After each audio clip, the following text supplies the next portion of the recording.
Tesla spends zero on ads, yet sells billions of cars. I am Jeffin Jones. I am sharing you information and this is Jeffin4. ഇന്ന് നമ്മൾ രാമേശ്വരത്തേക്കുള്ള യാത്രയിലാണ്. പോകുന്ന വഴിക്ക് ഇത്തവണ ടെസ്ലയെ പറ്റി സംസാരിച്ചേക്കാമെന്ന് വെച്ചു. നിങ്ങൾക്കറിയാവോ, ടെസ്ലയുടെ ഒരു ബിൽ ബോർഡ്സോ അല്ലെങ്കിൽ ഒരു TV ആഡോ ഒന്നും നമുക്ക് എവിടെയും കാണാൻ സാധിക്കില്ല. ഒരു സെലിബ്രിറ്റിയും അവർക്ക് വേണ്ടി വന്ന് പരസ്യം പറയുന്നില്ല. എങ്കിലും ടെസ്ല ധാരാളം കാറുകൾ വിപണിയിൽ വിറ്റഴിക്കുന്നുണ്ട്. എങ്ങനെയാണ് സാധിക്കുന്നത്? നിങ്ങൾ പലരും മനസ്സിൽ ചിന്തിച്ച അതേ ഉത്തരം തന്നെയാണ്. വേറെ ആരുമല്ല, എലോൺ മസ്ക്.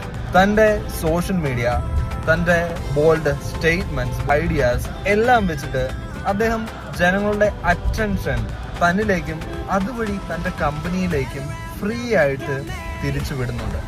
ഇതുമൂലം എപ്പോഴും ഒരു പൈസ പോലും ചെലവാക്കാതെ സമൂഹത്തിൽ നിറഞ്ഞു നിൽക്കാൻ, അല്ലെങ്കിൽ തങ്ങളുടെ സാന്നിധ്യം എപ്പോഴും ഉണ്ടെന്ന് ജനങ്ങൾക്ക് തോന്നിക്കാൻ ടെസ്ലയ്ക്ക് സാധിക്കുന്നുണ്ട്. ഇതുകൊണ്ട് തന്നെ മറ്റ് യാതൊരു പ്രൊമോഷൻസിന്റെയും ആവശ്യം അവർക്ക് ഉണ്ടാകുന്നില്ല എന്നുള്ളതാണ്. അവരുടെ പ്രൊഡക്റ്റ് തന്നെ അവരുടെ മാർക്കറ്റിംഗ് ആവുന്നു. ഇന്നോവേറ്റീവ് ഐഡിയാസ് അവരെ ജനങ്ങളുടെ ശ്രദ്ധയിലേക്ക് കൊണ്ടുവരുന്നു.